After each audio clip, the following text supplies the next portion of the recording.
Hello, and I'm Tina, and welcome to Lakeshore Academy. Today we're going to talk about how to make your own curriculum. I know in one of my previous videos, I was trying to give you like a quick how to explain your video on the basis of making a curriculum on your own and how it wasn't such a daunting thing to think about. Well, today I'm actually going to show you like I promised. Now, say for example, you have a dictionary, or just a regular library book, a reading book, mathematics book, and a workbook. A whole year worth of curriculum in a workbook.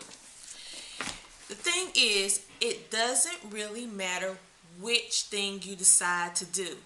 It's already written for you. You're saying, how could that be? Well, let me show you.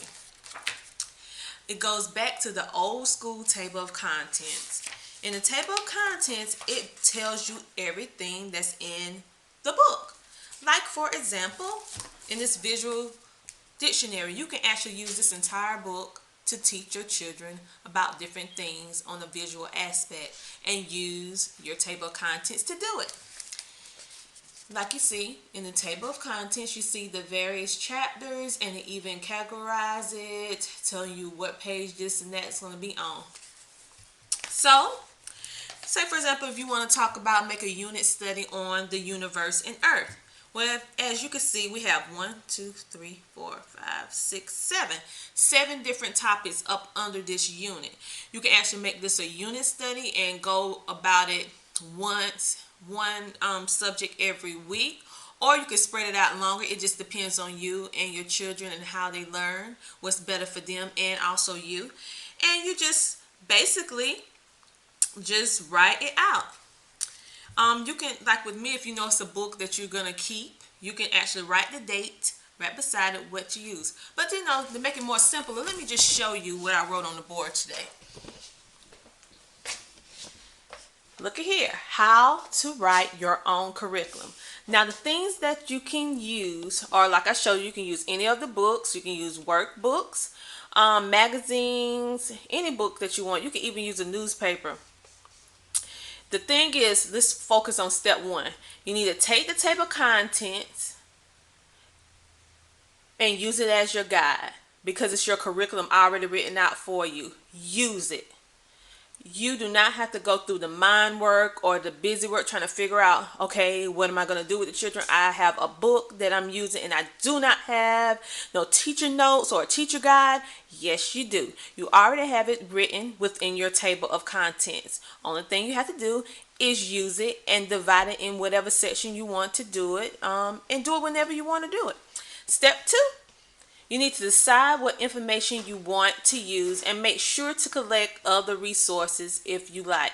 Now, you don't have to collect other resources, but if you want to make it more exciting or more information onto there and teach them how to do different stuff, how to gather their own information, this would be a great thing to do.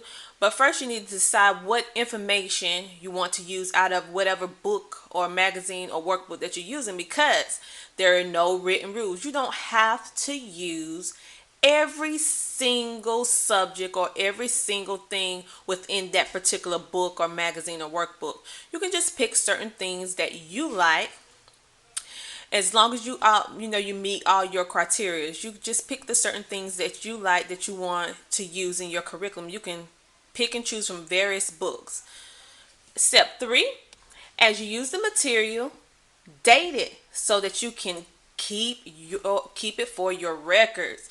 Now, like I was saying before, whatever you decide to use out of the book or magazine or whatever you're using, you can date it when you're using the information, and then later on you can write it down in your records, and you can actually have the details of what you studied, because usually after every chapter it has a summary, which can be your teacher's guide. The end of the summary can turn into an additional reference for you to be a teacher's guide for you, and also in combining with your table of contents. And the 4th step is just basically make it fun. Don't make it drooling or apprehensive, way the children really don't want to learn. Make it fun. Make it fun for yourself. That's why I say pick and choose what you want to use, because if it's not interesting to you, then how are you going to make it interesting to your children when you're teaching them? So again, we have just 4 simple steps on how you can make your own curriculum without having to go through all the mind work of trying to figure out how to write it out and everything. And now, just to give you a little bit more to show you on that particular subject, I'm going to break it down and show you in this mathematics book. See where it says geometry? And it talks about different things like lines and angles and circles. You can make that your unit study.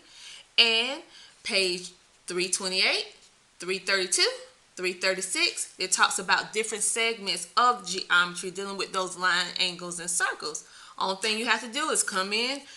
When you do this, write the little date right here and later on transfer it to your records. And see where it says Section A Review, 338.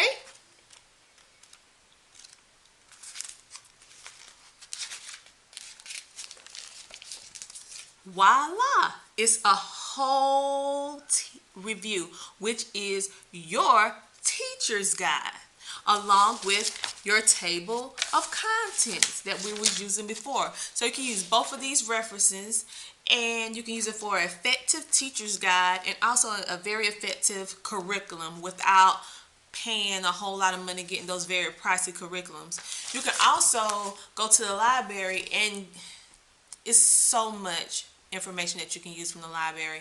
And I don't know if it's in every library, but in some cases you can go and ask the librarian to order a particular book that's not in the library. I know we can do that in certain areas over here, but I don't know if they do that everywhere. But it doesn't hurt to ask. So ask the librarian. If you see a book that you like and it's pretty pricey, well, go check it out to see, is it in the library? If it's not in the library, then go to the librarian and ask her, is there any possible way that you all can order this book? And 9 times out of 10, the answer will be yes. Same thing with these workbooks.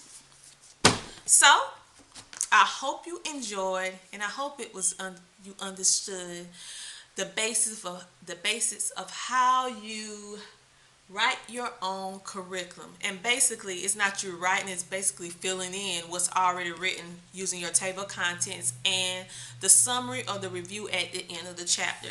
And like I said, you can also supplement that information with different things, from websites to games that you can play with the children, TV shows that is talking about the same subject, because there are a lot of educational shows out there today.